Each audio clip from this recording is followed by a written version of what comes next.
नमस्कार, आप देख रहे हैं इंडिया न्यूज और मैं हूं आपके साथ शुभेंदु सिंह।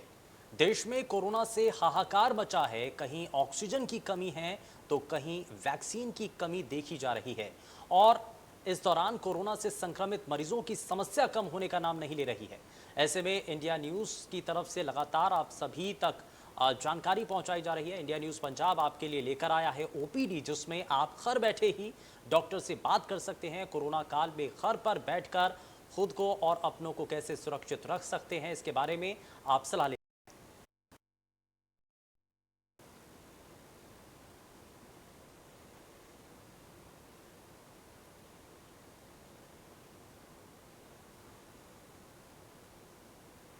तो सबसे पहले कोरोना के लक्षणों के बारे में बात कर लेते हैं और आपको बताते हैं कि आखिर कोरोना के लक्षण क्या हैं। जरा उसके बारे में जरा जल्दी से बात कर लेते हैं।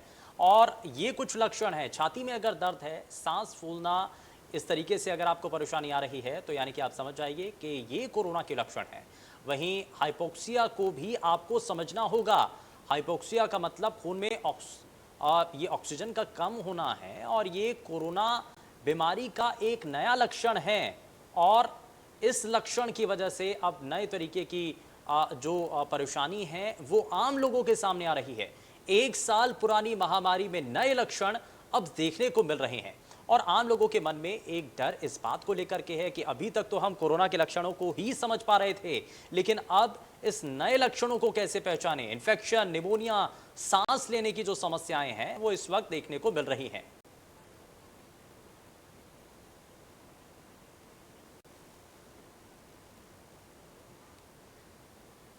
और इस खास कार्यक्रम में हमारे साथ डॉक्टर के स्पीच हमारे साथ जुड़ चुके हैं। बहुत स्वागत है डॉक्टर के आपका कार्यक्रम में। और डॉक्टर के पाराशर से हम जरा जानेंगे कि आम लोगों की जो परेशानियां हैं, क्या वो परेशानियां हैं और कैसे उन परेशानियों को दूर किया जा सकता है। कोरोना संक्रमण के इस दौर में जो नए लक्षण सामने आ रहे हैं, डॉक्टर के जरा सबसे पहले उन्हीं के बारे में बात कर रहे हैं। और अब एक तरफ हम वैक्सीन की कमी को लेकर के बात कर रहे हैं, वहीं दूसरी तरफ हम ये भी मानकर चल रहे हैं कि बहुत सारी अफवाहें हैं। लेकिन इस सब के बीच नए लक्षण जो सामने आ रहे हैं, कैसे उनकी पहचान हो। हेलो। हाँ, इसमें सर ऐसा है कि जो पेशेंट्स हमारे पास आ रहे हैं वो काफी लेट आ रहे हैं। जैसे घर में कोई फीवर का केसेज है तो 3-4 दिन के बाद वो हॉस्पिटल में आता है, तब तक उसकी कंडीशन काफी डिटोरिएट हो जाती है। अपने जो प्रारंभिक लक्षण हैं उसको वो समझ नहीं पाता है और बुखार की दवाइयाँ वो ऐसे ही मेडिकल स्टोर से या इधर उधर से लेता रहता है। उसके बाद जब कंडीशन उसकी डिटोरिएट ऑफ ब्रेथ हो जाती है, उसकी पल्स ऑक्सीमीटर में जो उसका सेचुरेशन देखते हैं तो बहुत लो हो जाता है, इवन 50 और 60 तक आ जाता है। उसके बाद वो हॉस्पिटल की तरफ मूव करते हैं तो उस वक्त थोड़ा सा कैजुअलिटी के चांसेस काफी हो जाते हैं। तो सबसे पहले तो यही ध्यान रखना चाहिए कि जैसे ही उसको फीवर आता है, गले में दर्द या खांसी होती है, शॉर्टनेस ऑफ ब्रेथ आ रही है, तो इमीडिएटली उसको हॉस्पिटल में कांटेक्ट करना चाहिए। इसके साथ साथ उसका टेस्ट जो होता है वो चेंज हो जाता है, मुंह का टेस्ट चला जाता है, डायरिया के लक्षण भी कुछ आ जाते हैं। तो ये चीजें सब इसके सिम्टम्स और पता लगते हैं कि ये हो सकता है, इसको कोविड पॉजिटिव हो सकता है ये।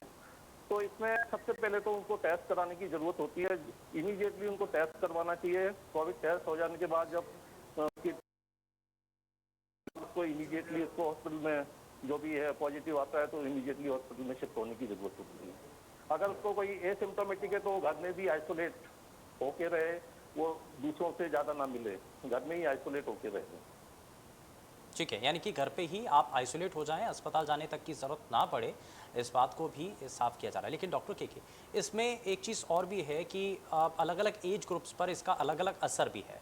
हमने देखा कि शुरुआत में 65 साल से ज़्यादा उम्र के लोगों को ये ज़्यादा प्रभावित कर रहा था, लेकिन दूसरी लहर के अंदर ये युवा वर्ग को ज़्यादा इम्पैक्ट कर रहा है। लेकिन ये माना जा रहा है कि आने वाले समय में बच्चों को इससे सबसे ज़्यादा खतरा है। तो अब बच्चों को कैसे बचाएं। और आज की स्थिति में हम कई जगहों पर देख भी रहे हैं कि बच्चों को बचाने के लिए घर से बाहर नहीं निकलने दे रहे हैं और लॉकडाउन कई जगहों पर लगा हुआ है। तो क्या ऐसे में किया जाए, घर पर रहकर के भी बच्चों को कैसे और ज्यादा बचाया जाए। इसमें देखा गया है कि अप्रैल के बाद जो केसेस देखने में आए हैं तो उसमें जो 60 प्लस वाले हैं वो कम इसलिए भी हुए हैं कि उनका वैक्सीनेशन टाइमली हो गया और वो वैक्सीनेटेड हो गए, उनकी फर्स्ट डोज लग गई है तो उसमें उनका इम्पैक्ट ज़्यादा उनको नहीं पड़ा। लेकिन 45 प्लस का भी वैक्सीनेशन हो गया था जो कोमॉर्बिड थे, तो ये लोग अभी भी मतलब बचे हुए हैं इससे कि उनको ज्यादा कोरोना पॉजिटिव भी हुए, लेकिन इतने ज्यादा उसको सीवियर सिम्टम्स नहीं हुए। तो गाइडलाइन में भी ठीक है, हेलो। बिल्कुल बिल्कुल। अच्छा। मैं वापस लौटता हूँ सर, मैं वापस लौटता हूँ। जी। हमारे साथ इस बीच एक कॉलर कार्यक्रम में जुड़ चुके हैं। बहुत स्वागत है आपका कार्यक्रम में जसपाल। हाँ पूछिए जी क्या सर, पूछना चाहते हैं, क्या सवाल है आपका? मैं ये पूछना कि बीपी मेरा ना हाई है, हाँ तो मैं क्या लगाया नहीं, मैंने इसी को रेस करता रहा कि कब वो मेरा ठीक हो, मतलब हाई है। तो क्या मैं लगा सकता हूँ? हाँ लगवा सकता हूँ ये वैक्सीन। हाँ हाँ जी, हाँ जी। पहले रिपीट करेंगे, आप आवाज क्लियर नहीं आई है। जसपाल जी, एक बार फिर से अपना सवाल दोहरा दीजिए। हाँ जी, मैं सर ऐसे है कि मैं बीपी मेरा हाई रहता है, बीपी। ठीक है, तो मैं इंजेक्शन इसीलिए मेरी देरी हो रही है, मैं लगा नहीं पा रहा, मुझे क्लियर नहीं हो रहा भी whether I can get vaccinated और नॉट। ठीक है, यानी कि बीपी की परेशानी है डॉक्टर के। और ऐसे में क्या वैक्सीन लगवाना सही है या नहीं है? नहीं, बीपी अगर ज्यादा है कोई दिक्कत नहीं है, वैक्सीनेशन करवा सकते हैं। और इवन इनको तो पहले करवा लेना चाहिए। बीपी का कोई वैक्सीनेशन से कोई रिलेशन नहीं है। और डायबिटीज भी अगर है तो भी उनको वैक्सीनेशन तो जरूर करवाना चाहिए। कोई भी कोमॉर्बिडिटी हो उनको वैक्सीनेशन बहुत ज्यादा जरूरी होता है। और ये वैक्सीनेशन जितनी जल्दी हो जाए उतनी जल्दी उनको वैक्सीनेट करवा लेना चाहिए। ठीक है, हम उम्मीद करते हैं जसपाल आपको आपके सवाल का जवाब मिला होगा और वैक्सीन आप ज़रूर लगवाएं। और बीपी का इससे कोई असर नहीं है किसी भी तरीके की। अगर आपको परेशानी है बीपी से जुड़ी तो उसका इस पर कोई असर नहीं होगा। लेकिन ज़रा जल्दी से डॉक्टर के मैं एक चीज़ और यहाँ समझना चाह रहा हूँ आपसे कि ये तो सिर्फ बीपी के मरीजों के लिए परेशानी है और उसका हल आपने बताया, लेकिन आप जिन लोगों को डायबिटीज़ है या जिन लोगों को और दूसरी बीमारी है और शुरुआत भी उनके लक्षण देखे जा रहे थे, उनसे पूछा जाता कि था कि आपको कौन सी बीमारी है और उसके बाद ही उसको उनको वैक्सीनेट किया जाता था। तो क्या अब जिन लोगों को कोई मेजर कोई बड़ी बीमारी है तो उनको भी किसी बात का और यहाँ पर ध्यान देना होगा? इसमें मैं केवल इतना ही बताना चाहूंगा कि जो इम्यूनो कॉम्प्रोमाइज जो पेशेंट्स होते हैं, जिनकी इम्यूनिटी वीक होती है, उनको बहुत ज्यादा जरूरी है कि उनका वैक्सीनेशन जितनी जल्दी हो जाए वो उतना ही ज्यादा उनको ठीक रहेगा। जैसे HIV एड्स का है या ट्यूबरकुलोसिस का कोई पेशेंट्स है या और भी कोई हार्ट डिजीज की कोई प्रॉब्लम है, तो अगर इस तरह के केसेस हैं तो इनको तो बहुत ज्यादा जरूरत है इनको वैक्सीनेशन की। इनको प्रायोरिटी पे वैक्सीनेशन करवा लेना चाहिए। ठीक है, बनारसी दास अगले कॉलर हमारे साथ कार्यक्रम में जुड़ चुके हैं। बहुत स्वागत है बनारसी दास जी आपका कार्यक्रम में। पूछिए क्या पूछना चाहते हैं, आपका सवाल क्या है? स्वाद जी मेरी ना 15 च बाईपास सर्जरी हुई थी। ठीक है, 6 साल हो गए अज। ठीक है। जी हेलो जी जी, आपकी आवाज़ मिल रही है बनारसी दास जी। हाँ, बाईपास सर्जरी हुई है मेरी, 6 साल हो गए। ते मैं वैक्सीन लवा सकता जी? हाँ, बिल्कुल लगवा सकते हैं आप। बाईपास सर्जरी भी हो गई है तो भी कोई दिक्कत नहीं है, वैक्सीनेशन आप जरूर करवा सकते हैं, करवाना चाहिए आपको। ठीक है बनारसी दास जी, तो वैक्सीन ज़रूर लगवाएं। और अगर किसी भी तरीके से, और इससे पहले भी डॉक्टर के ने बताया कि कोई भी अगर आपको बीमारी आपको है तो वैक्सीन लगवाने से आप घबराएं नहीं, वैक्सीन आपको ज़रूर लगवानी है। लेकिन डॉक्टर के एक और यहाँ परेशानी महिलाओं में भी है। जो गर्भवती महिलाएं हैं अब वो ये सोच रही हैं कि वो वैक्सीन लगवाएं या नहीं लगवाएं, क्योंकि कई जगहों पर ऐसी भी जानकारी और कुछ डॉक्टर्स की तरफ से ये भी कहा गया कि जो महिलाएं गर्भवती हैं उनको वैक्सीन नहीं लगवानी चाहिए। क्या इसमें सच्चाई क्या है? अभी जो गाइडलाइन है एक्चुअली इनपे अभी टेस्ट नहीं हुआ है गर्भवती महिलाओं के ऊपर। अभी कोई पहले कोई इस तरह का स्टडी नहीं हुई है, ना उनके ऊपर कोई टेस्ट किया गया है। लेकिन लैक्टेटिंग वुमेन्स के लिए भी गाइडलाइन आ गई है कि वो वैक्सीनेशन करवा सकती हैं। ठीक है, तो यानी कि वैक्सीन तो आपको ज़रूर लगवानी चाहिए। लेकिन इसमें अब एक ब्लैक फंगस से जुड़े और भी कुछ परेशानियां जो कि आम लोगों के सामने आती हैं। आप ऐसे में क्या आप लोगों को सलाह देना चाहते हैं? लोग बहुत ज़्यादा पैनिक में भी हैं, डरे हुए हैं, और जो जीत चुके हैं वो बहुत ज़्यादा घबराए हुए हैं ब्लैक फंगस जैसी एक घातक बीमारी से। क्या उनको बताना चाहेंगे सर? ब्लैक फंगस यानी हैं, इसमें जो स्टेरॉइड्स का ज्यादा यूज करते हैं और जो डायबिटिक पेशेंट्स होते हैं उनको इस चीज का ज्यादा खतरा होता है। ठीक है, तो जो स्टेरॉइड्स दुकानों पे लेके खाते रहते हैं या प्राइवेट डॉक्टर्स जिनको ज्यादा स्टेरॉइड्स देते हैं, तो उनकी इम्यूनिटी वीक हो जाती है और ये फंगस उनके ऊपर अटैक कर जाता है। तो इसमें सलाह यही रही कि ये दवाइयां जो भी शुरू करें प्रॉपर एमबीबीएस डॉक्टर की सुपरविजन में ही करें और इधर उधर से कोई दवाई मेडिकल स्टोर से या इधर उधर से ना लें। ठीक है, अगले तो कॉलर इसमें- करण हमारे साथ, जी बिल्कुल, करण हमारे साथ कार्यक्रम में जुड़ चुके हैं। जरा उनसे समझ लेते हैं वो क्या पूछना चाहते हैं। करण, बहुत स्वागत है, पूछिए क्या पूछना चाहते हैं। हेलो। करण, बहुत स्वागत है, पूछिए। हेलो, हाँ जी सर। जी हेलो। हाँ जी, हाँ जी, बोलिए। हाँ जी सर, एक मेरे पिताजी ने करण, अपनी बात रखिए, पूछिए अपना सवाल। सर मेरे पिताजी ने ना डबल डोज भी लगा ली। उन्होंने ना अखा चो पानी आ रहा हैगा। कितना समय हुआ है अभी वैक्सीन लगे? हफ्ता हो गया जी, डबल दूसरी डोज लगे ਨੂੰ। ठीक है, जरा जान लेते हैं। दोनों वैक्सीन लग चुकी हैं? वैक्सीन दोनों वैक्सीन लग चुकी हैं, एक हफ्ते का समय भी हो चुका है और आंखों में पानी आ रहा है, क्या कारण है? देखो, आंखों से पानी आने का और वैक्सीन लगने का कोई रिलेशन नहीं है, तो उसका कोई दूसरा कारण भी हो सकता है। एक बार आंख अपनी चेक कराएं, हो सकता है कोई और रीजन रहा हो, क्योंकि इसका कोई रीजन डायरेक्टली इससे कोई रिलेटेड नहीं है ये वैक्सीनेशन से।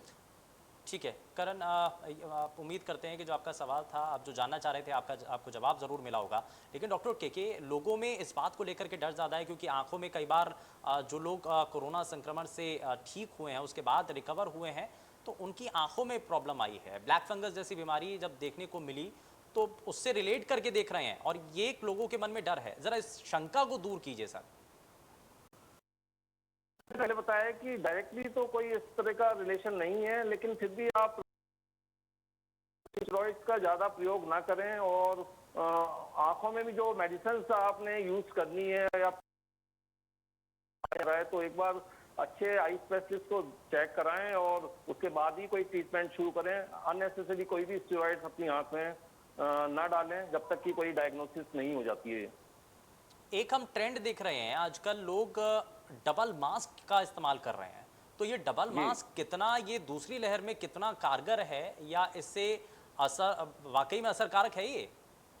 बिल्कुल बिल्कुल, इसका डबल मास्क लगाने का बहुत फायदा है, क्योंकि सिंगल मास्क में हो सकता है कि उसको इन्फेक्शन का ज्यादा खतरा हो, तो डबल मास्क में डबल प्रोटेक्शन जैसा काम करता है ये। उसमें लोग N95 और ट्रिपल लेयर मास्क दोनों यूज कर सकते हैं, तो ये ठीक है अगर ये लगाते हैं। और ये ज्यादा भीड़ भाड़ वाले एरिया में अगर जाते हैं तो ये डबल मास्क का जरूर प्रयोग करें। ठीक है, अगले कॉलर हमारे साथ कार्यक्रम में जुड़ चुके हैं। विशाल, बहुत स्वागत है आपका, पूछिए क्या पूछना चाहते हैं, क्या सवाल है आपका? Hello sir. बहुत स्वागत है, पूछिए। हाँ सर जी, मेरे को डायबिटीज है। जी, तो मैं ये पूछना चाहता हूँ, लगवाऊँ का ना लगवाऊँ सर? ठीक है, यानी कि डायबिटीज़ है। आप विशाल ये पूछना चाह रहे हैं डॉक्टर के कि वो वैक्सीन लगवाएं या नहीं लगवाएं। हालांकि इसका जवाब पहले आपके द्वारा दिया जा चुका है, लेकिन एक बार फिर से ज़रा साफ कर दीजिए, क्योंकि लोगों के मन में इस बात को लेकर के ज़्यादा डर है कि अगर उनको कोई भी बीमारी है तो वो वैक्सीन लगवाएं या नहीं लगवाएं। देखो, जैसे कि मैंने पहले ही बताया कि डायबिटिक जो पेशेंट होते हैं, इम्यूनो कम्प्रोमाइज होते हैं, उनकी इम्यूनिटी वीक होती है, तो ऐसी स्थिति में तो वैक्सीनेशन लगवाना बहुत ही जरूरी है। अगर वैक्सीनेशन नहीं लगेगा तो वो कभी भी कोविड का खतरा उनको हो सकता है, और वैक्सीनेशन बहुत जरूरी है, क्योंकि इम्यूनो कम्प्रोमाइज जो लोग हैं उनको तो बहुत ही ज्यादा खतरा होता है इस चीज का, तो वैक्सीनेशन जरूर करवाएं वो। ठीक है, बिल्कुल ये वैक्सीनेशन ज़रूर करवाना चाहिए, और वैक्सीन लगवाना बहुत हद तक ज़रूरी है। चाहे आपको किसी भी तरीके की कोई भी बीमारी हो, उसके लिए आपको सबसे पहले वैक्सीन की दोनों डोज लेना बहुत ज़रूरी है। और साथ ही साथ, क्योंकि इससे हम कोरोना संक्रमण के इस बढ़ते खतरे से अपने आप को बचा पाएंगे। और यहाँ पर हम बात कर रहे हैं डॉक्टर के कि अब बच्चों के लिए और कितना ध्यान रखना होगा, और ये जो पेंडेमिक है, आप बहुत सारे लोग ये जानना चाहते हैं कि आने वाले कितने समय तक ऐसे ही रहेगा, और कब तक हमें मास्क का इस्तेमाल करना पड़ेगा, ऐसे ही कब तक चलता रहेगा? जैसा कि अभी स्टडी हुई है और बताया जा रहा है कि थर्ड वेव जो आएगी बच्चों के ऊपर ज्यादा इफेक्टिव होगी, क्योंकि बच्चों के ऊपर भी कोई स्टडी अभी तक नहीं हुई है, वैक्सीनेशन भी अभी तक कुछ नहीं हुआ है। तो अभी जैसे ही वैक्सीनेशन जैसे ही अगर बच्चों में शुरू होता है, तो ये उसकी तैयारी हमें हॉस्पिटल्स में भी अपने लेवल पर बहुत ज्यादा करनी पड़ेगी। और अभी मेरी सलाह यही रहेगी कि बच्चों को भी कम से कम घर से बाहर निकालें, जो छोटे बच्चे हैं घर से कम बाहर निकलें। और जो ओल्ड एज वाले हैं वो भी घर से बाहर कम निकलें जब तक कि ये अभी इस तरह का चला हुआ है, ये कोविड का जो चला हुआ है, अभी जो केसेस काफी बढ़े हुए नजर आ रहे हैं। तो इसमें बहुत ही हिदायत की जरूरत है कि वो लोग अपने घरों में ही रहें, बच्चों को बाहर ना निकालें, और निकालें भी तो पूरे प्रोटेक्शन के साथ निकालें, सोशल डिस्टेंसिंग रखें और मास्क का प्रयोग जरूर करते हुए निकालें, और मास्क का भी सही तरीके से प्रयोग करें, क्योंकि कई बार देखा गया है कि मास्क लगाते जरूर हैं लेकिन वो नाक और मुंह कवर नहीं होता है उसमें। जब तक वो प्रॉपर मास्क नहीं लगेगा तब तक उसका प्रोटेक्शन नहीं होगा। वैक्सीन की एक डोज और दूसरी डोज के बीच में जो अंतर था पहले कम था, लेकिन अब इस अंतराल को आईसीएमआर के द्वारा बढ़ा दिया गया है। ये कितना कारगर है? क्या ये वैक्सीन की कमी के कारण हुआ है सर, या कोई इसका प्रभाव, जैसा कि विदेशों में भी देखा गया कि अंतराल जो है ज़्यादा था दोनों डोज के बीच का, लेकिन अब भारत में भी इसी तरीके से किया गया है? इसमें जो स्टडी हुई थी, जो स्टार्टिंग में आया था कि 28 डेज का इंटरवल होना चाहिए, उसके बाद फिर ये स्टडीज की गई थी कि जो एंटीबॉडीज का जो प्रोडक्शन है वो जितना आप डिले करेंगे उतना ही, सेकेंड डोज जितना डिले होगा एंटीबॉडीज उतना ही अच्छा बनेगा। तो दूसरी 42 डेज का इन्होंने रखा था, उसके बाद अभी 84 डेज कर दिया है। तो एक्चुअली ये स्टडी के बेस पे ही हो रहा है ये सारा कुछ, क्योंकि जितना डिले करेंगे उतना ही उसमें एंटीबॉडीज ज्यादा बनेंगे। ठीक है, और इस बीच अगले कॉलर हमारे साथ कार्यक्रम में जुड़ चुके हैं। सुखप्रीत, बहुत स्वागत है आपका कार्यक्रम में। पूछिए क्या पूछना चाहते हैं आप। ठीक है, और इसकी अगले कॉलर कार्यक्रम में जुड़ चुके हैं। सुखप्रीत, बहुत स्वागत है आपका। पूछिए क्या पूछना चाहते हैं। हेलो सुखप्रीत, बहुत स्वागत है। पूछिए क्या पूछना चाहते हैं, क्या सवाल है आपका। मैं कहा सर मैनू फंगल इन्फेक्शन है ये 2 मंथ तो मैं वैक्सीन लगवा सकता हूँ? ठीक है, समझ वैक्सीन। नहीं पाया क्या बोल रहे हैं। सुखप्रीत, एक बार फिर से अपना सवाल दोहरा दीजिए। हेलो ठीक है, सुखप्रीत का सर ये सवाल था कि वो वैक्सीन लगवाएं या नहीं लगवाएं। हल्का उनको थोड़ा सा इन्फेक्शन है, तो क्या वो वैक्सीन लगवाएं या नहीं लगवाएं। इन्फेक्शन किस चीज का है? स्किन पे कि मैं स्कैबी से फंके निकल नहीं हल्के हल्के वगैरह है, फीवर है, खांसी है, क्या इन्फेक्शन है इनको? स्किन दी है जी, स्किन के ऊपर बरीक बरीक सेंसियां हो रही हैं, खाज हुंदी है ते स्किन पर प्रॉब्लम है। जब तक इन्फेक्शन उनका ठीक ना हो जाता है तब तक वो थोड़ा वेट कर सकते हैं, उसके बाद फिर वैक्सीनेशन करवा लें।